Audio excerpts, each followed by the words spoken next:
Hey everybody, welcome to Kimmel's Irish Pub. Time for another movie review. Tonight's movie, Antlers. Keri Russell's in it, Jesse Plemons is in it, and I think they play brother and sister. She seems to be a teacher in a secluded town in Oregon, which is kind of cool. And he's a sheriff or a part of the sheriff's department, and they come across this kid, this elementary school or middle school kid, I guess, some younger student, who has some dark secrets about some ancestral creature or being. I don't know. It's a horror kind of scary movie. So, hour and 39 minutes long. And I swear it was rated higher when I first put it on my list, but it's at a 6.0 now. But I thought it was higher, and that's kind of why I added it. I'm not sure. 14,333 people have rated it so far, so that's a lot. So I'm a little behind the curve on this one, but I'll get into it, find out what it's about, give you a better idea, let you know what I think. Stick around.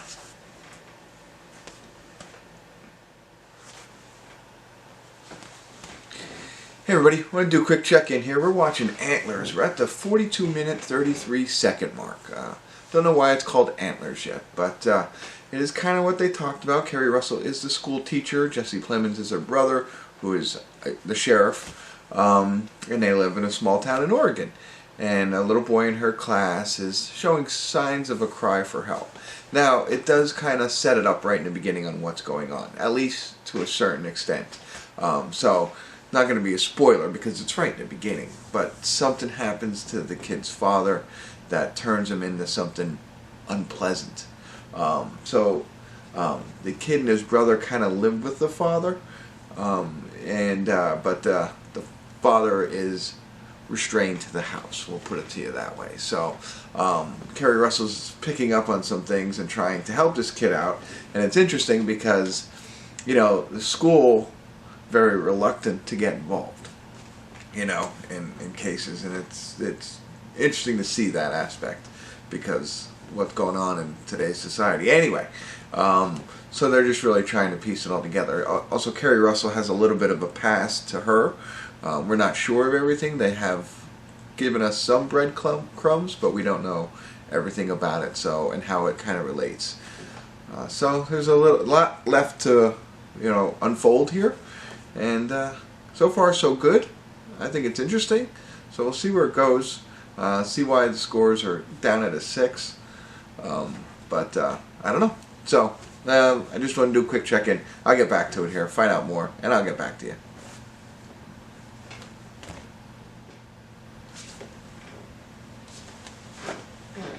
Hey everybody, we're at the credits of Antlers, and now I know why it's called Antlers. It's interesting what they decided to do. You know, sometimes they hold the big reveal to the end.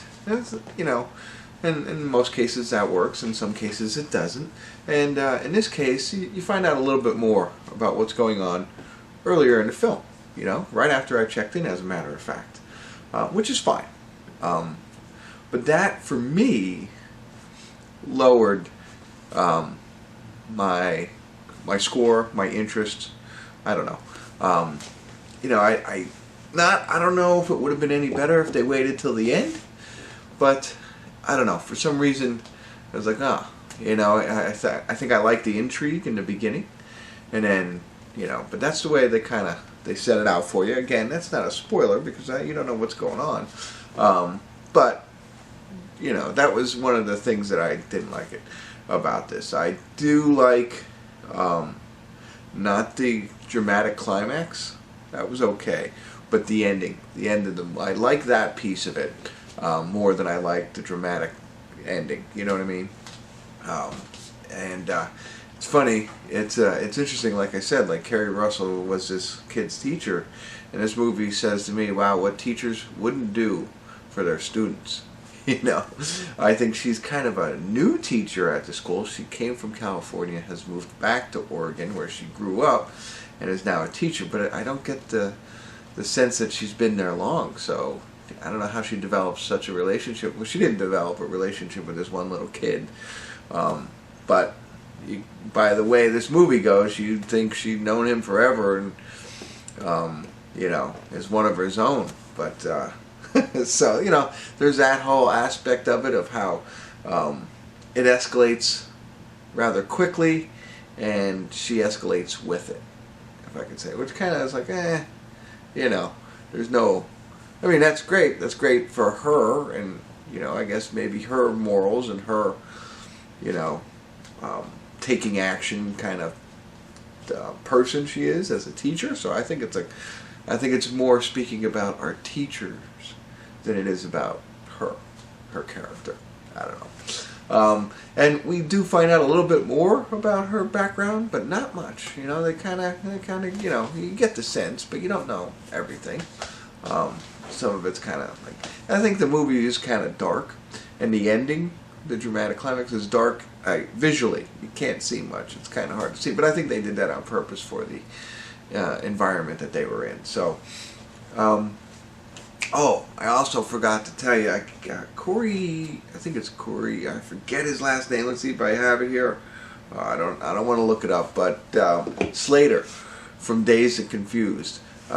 He was, you know, he was also in Empire Records. I forget what his name was, but you know, he was in a couple of good movies a while ago. You don't see him that much, but he is the sheriff's partner, and it's Jesse Plemons' partner. So I thought he was another guy I recognized. And so, and the other, the retired sheriff, we've seen a lot, and I don't know his name, and I'm not looking it up for you, but he's the one who kind of helps them piece together. That's the other thing, you know, like I said, it's based on, what did I say, on a historic creature or something like that, so it's more of a, you know, something that comes from, you know, long time ago, I'll say, you know, I mean, and so it always, in any of these kinds of movies, there's a line between what's believable and what's not believable, if you know what I mean. So for me, I like the things that really make, wow, this could really happen.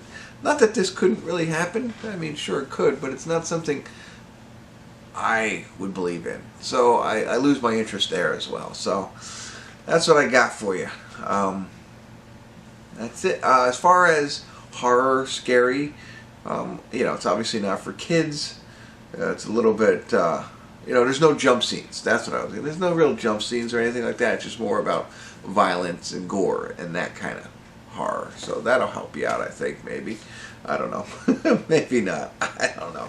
I don't know if I was helpful at all, but I do get the idea of why it's below a 6. I am probably at a 5, 5.5 myself. But Oregon looks beautiful. So, looks beautiful to visit. I don't know if, you know, what time of month it was there, but alright, that's it. I'm now rambling. Hopefully I was helpful. If not, I apologize. You will find out why the movie's called Antlers by the end of the movie. So, don't turn it off after 42 minutes. Alright, that's it. Thanks for tuning in. Kimmel's Irish Pub.